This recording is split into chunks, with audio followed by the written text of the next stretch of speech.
Israeli হামলার প্রতিক্রিয়ায় পাল্টা আঘাত এনেছে ইয়েমেনের হুথি বিদ্রোহীরা। সোমবার ভোরে ইসরায়েলের দুটো স্থানে ক্ষেপণাস্ত্র হামলা চালায় বিদ্রোহী গোষ্ঠী।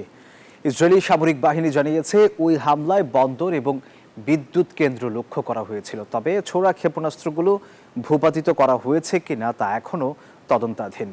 ইসরায়েল ও হুথি বিদ্রোহীদের মধ্যকার এই উত্তেজনায় লোহিত সাগর অঞ্চলে নতুন করে উদ্বেগ ছড়িয়েছে।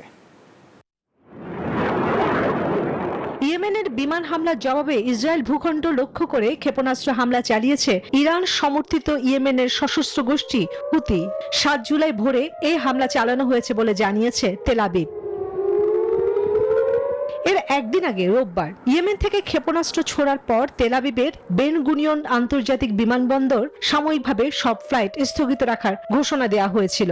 ইসরায়েলি গণমাধ্যম জানায় ক্ষেপণাস্ত্র হামলার ফলে দখলকৃত কুদস শহরের বেইত শেমেশ শহরের আশেপাশে আগুন ধরে যায়। এরপরেই লোহিত সাগরে একটি জাহাজের সন্দেহভাজন হুতিদের লক্ষ্য করে পাল্টা হামলা চালানো হয়। ইসরায়েলি সেনাবাহিনী জানায় তারা হুদাইদা, রাস ইসা ও সালিফের হুতি নিয়ন্ত্রিত বন্দরগুলোতে হামলা চালিয়েছে। হামলায় আগুন ধরে যায় জাহাজটিতে, ফলে ক্রু সদস্যরা জাহাজ ত্যাগে বাধ্য হন।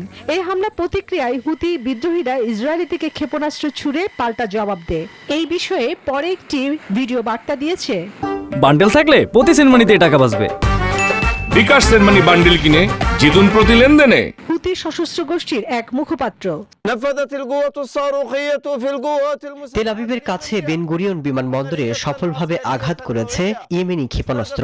আরো কয়েকটি স্থানে আমাদের অভিযান সফল। তেল আবিবের বিমানবন্দরে কার্যক্রম আংশিকভাবে ব্যাহত হয়েছে। গাজার উপর অবরোধ আর আগ্রাসন বন্ধ না হওয়া পর্যন্ত আমাদের প্রতিরোধ অভিযান চলবে।